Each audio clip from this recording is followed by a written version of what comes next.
Meeting শেষ হতে বেশ রাত হয়ে গেল। আমার যে বাড়িটায় রাত্রে থাকা ঠিক হয়েছে সেটা শহরের বাইরে ডাকবাংলোয়। ম্যানেজার তার গাড়িতে করে আমাকে নিয়ে রওনা দিলেন ডাকবাংলোর দিকে। কিন্তু পথে বিপত্তি। শহর ছাড়িয়ে একটু এগোতেই গাড়িটা বিকল হলো। আধ ঘন্টা ধরে অনেক চেষ্টা করেও গাড়িটাকে চালু করা গেল না। ঘড়িতে রাত তখন 11:10। ম্যানেজার বললেন, মুশকিল হলো দেখছি, এক কাজ করা যাক, সামনেই রাজা বাহাদুরের বাড়ি, রাত্রিটা সেখানেই কাটানো যাক।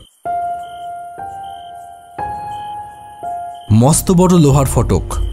ম্যানেজার ফটকের এপার থেকে চিৎকার শুরু করলেন, দারোয়ান, দারোয়ান। অনেকক্ষণ ডাকবার পর আধবুড়ো এক দারোয়ান এসে দাঁড়ালো। ম্যানেজারকে চিনতে পেরে সালাম করল। সালাম বাবুজি। আমাদের গাড়িটা খারাপ হয়ে গেছে, আমরা রাতটা এখানে কাটাবো। দারোয়ান বিড়বিড় করে কি যেন বলল। কোমরে বাঁধা চাবির গোছা থেকে চাবি বের করে দুটো ঘর খুলে দিল। একটি ঘরে আমি, আর একটায় ম্যানেজার আর ড্রাইভার। ঘরের মধ্যে পা দিতেই বুঝলাম ঘরে রীতিমতো ঝাড়পোছ করা হয়। কোথাও এক চিল ময়লা নেই। উঁচু খাট, তার উপর পরিষ্কার বিছানা, ঝালর দেওয়া দুটো বালিশ। সারা রাত বাতি জেলে ঘুমোনো আমার অভ্যেস। অন্ধকারে একেবারেই ঘুম হয় না। কম পাওয়ারের নীলাভ বাতিটা জেলে রাখলাম। শুয়ে শুয়ে এদিক ওদিক দেখতে দেখতে চোখে পড়ল পায়ের দিকে দেওয়ালে একটা তেল রঙের ছবি। অঙ্গে জমকালো পোশাক, প্রকাণ্ড মুখ, বিরাট গোঁফ, রক্তাক্ত দুটি চোখ, যেন জলজল করছে। ইনি সম্ভবত রাজা বাহাদুর। এই অট্টালিকার মালিক ছিলেন। বাইরে বৃষ্টির শব্দ, গাছের পাতায় পাতায় নুপুরের আওয়াজের মতন। একসময় ক্লান্ত হয়ে ঘুমিয়ে পড়লাম। ঘুমের মধ্যে শব্দটা কানে এলো। প্রথমে মনে হলো ঝড়ের বেগে জানলার পাল্লা কাঁপছে। তারপর মনে হলো কে যেন দরজায় ধাক্কা দিচ্ছে। এত রাতে কে দরজা ঠেলছে? তবে কি কোনো কারণে ম্যানেজার বা ড্রাইভার ডাকছে? দু হাতে চোখ রগড়ে উঠে বসলাম। না, যেদিকে দরজা, শব্দটা সেদিক থেকে আসছে না। সারাটা শরীর কেঁপে উঠল। আমি ভীরু, এমন বদনাম কেউ দেবে না, কিন্তু চোখের সামনে এমন দৃশ্যকে অস্বীকারই বা করি কি করে? ছবির ফ্রেমটুকু রয়েছে, রাজা বাহাদুর নেই। ছবির ঠিক নিচে রাজা বাহাদুর বসে, এক পোশাক, এক ভঙ্গি, নিশ্চল নিথর, তবু হাতের মোষের শিঙের ছড়িটা মেঝের ওপর ঠুকছেন। আমার মনে হলো শরীরের সমস্ত রক্ত জমে বরফ হয়ে গিয়েছে। চিৎকার করবার শক্তিও হারিয়ে ফেলেছি। চুপচাপ বসে রইলাম। বাইরে ঝড়ের গতি আরও উদ্দাম। হঠাৎ এক সময় শব্দ করে দরজাটা খুলে গেল। হাওয়ার ঝলকের সঙ্গে দীর্ঘ কৃষ চেহারার একজন ঘরের মধ্যে এসে ঢুকল। এগিয়ে আসতে দেখতে পেলাম লোকটার খালি গা, আধময়লা ধুতি হাঁটুর ওপর তোলা, মাথায় উস্কো খুস্কো চুল, চাষিদের যেমন হয়। লোকটা রাজা বাহাদুরের সামনে গিয়ে দাঁড়ালো। কে? আমি ঠাকুর প্রসাদ। ঠাকুর প্রসাদ? এত রাতে কি দরকার? আমার ছেলে শিবপ্রসাদ কই? শিবপ্রসাদ? তা আমি কি করে জানবো? হ্যাঁ, তুমি জানো, তোমার লোক তাকে ধরে এনেছে। আমার খাজনা বাকি ছিল, 2 বছর ধরে দিতে পারছি না, তাই তোমার লোক আমার ছেলেকে ধরে এনেছে। বলো কোথায়? মনে হলো রাজা বাহাদুর যেন একটু অস্বস্তি বোধ করলেন। একবার খোলা দরজার দিকে তাকালেন, এই আশায় যদি তার কোনো পাইক এ ঘরে এসে পড়ে। কিন্তু না, কেউ এলো না। এই গভীর রাতে ঝড় বৃষ্টির মধ্যে সবাই বোধহয় নিশ্চিন্তে ঘুমোচ্ছে। কেউ এলো না দেখে রাজা বাহাদুর বললেন, আমি তোমার ছেলের কথা জানি না, তুমি যেতে পারো। ঠাকুর প্রসাদের গলায় যেন সিংহের গর্জন। যাবার জন্য আমি আসিনি, শিবপ্রসাদকে আমার চাই, নইলে তোমাকে প্রাণে বাঁচতে দেব না। বলো শিবপ্রসাদ কোথায়? আমি প্রথমে ভাবলাম বুঝি বিদ্যুৎ চমকালো। না, বিদ্যুৎ নয়। ঠাকুর প্রসাদ কোমর থেকে ধুতির আড়ালে লুকোনো প্রকাণ্ড একটা ভোজালি বার করল। এ কি? বলো শিবপ্রসাদ কোথায়? চোরা কুঠুরিতে। রাজা বাহাদুর দেওয়ালে ফটোর পেছনে হাত দিয়ে কি একটা টিপলেন। সঙ্গে সঙ্গে ঘর ঘর করে শব্দ। বিস্মিত হয়ে দেখলাম দেওয়ালটা দুদিকে সরে কিছুটা ফাঁক হয়ে গেল।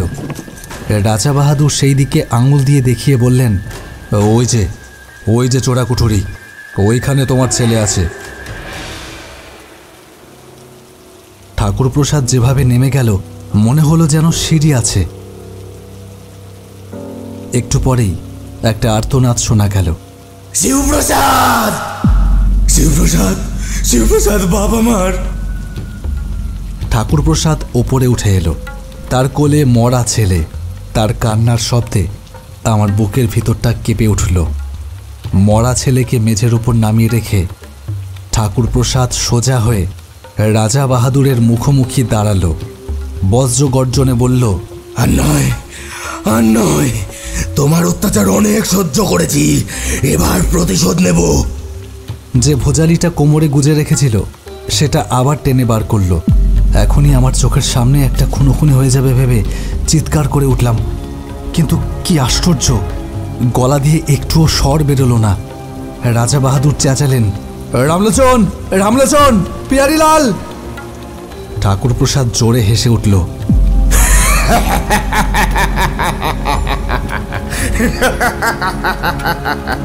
কেউ আসবে না, সবাই যাত্রা শুনতে গেছে। সেই খবর পেয়েই আমি এসেছি। ভগবানের নাম স্মরণ করো। সেই ধোয়ার মধ্যে রাজা বাহাদুর আর ঠাকুরপ্রসাদ দুজনেই হারিয়ে গেল। ঘুম যখন ভাঙল তখন সবে ভোর হচ্ছে। কাচের জানলা দিয়ে সূর্যের প্রথম কিরণ এসে বিছানার ওপর পড়েছে।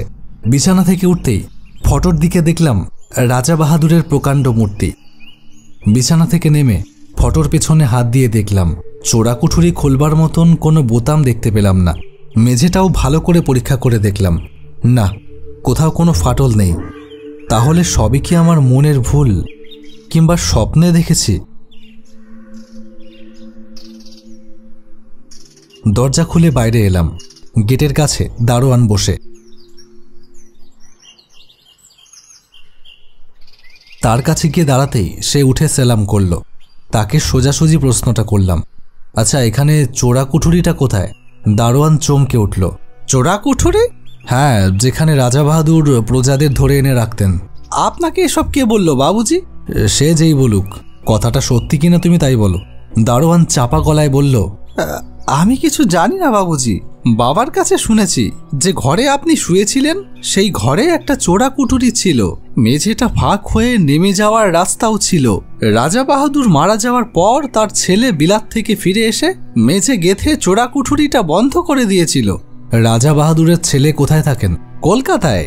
আচ্ছা, আর একটা কথা বলুন বাবুজি, রাজা বাহাদুর কিভাবে মারা গেছেন?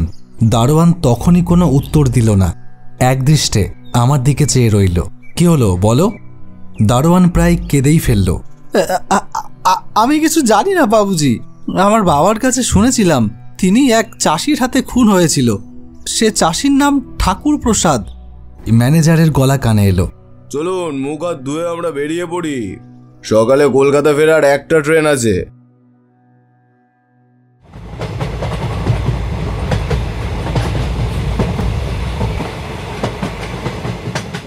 তারপর প্রায় অনেক বছর কেটে গেছে, কিন্তু সেই রাতের সেই দৃশ্যের কথা আমি আজও ভুলিনি, ভুলতে পারিনি। এখনো মাঝে মাঝে মাঝরাতে ঘুম ভেঙে চমকে জেগে উঠি। রাজা বাহাদুরের চিৎকার কানে আসে, রামলোচন, পিয়ারিলাল। সঙ্গে সঙ্গে ঠাকুরপ্রসাদের উৎকট হাসি। কেউ নেই, কেউ আসবে না। ঠাকুরপ্রসাদের পায়ের কাছে মরা ছেলে, হাতে উদ্যত ভোজালি। সে রাতে নিছক স্বপ্নে দেখেছি এমন কথা মানতে মন চায় না। অতীতের একটা ঘটনা চোখের সামনে ঘটেছিল, এই বিষয়ে আমার কোনো সন্দেহ নেই।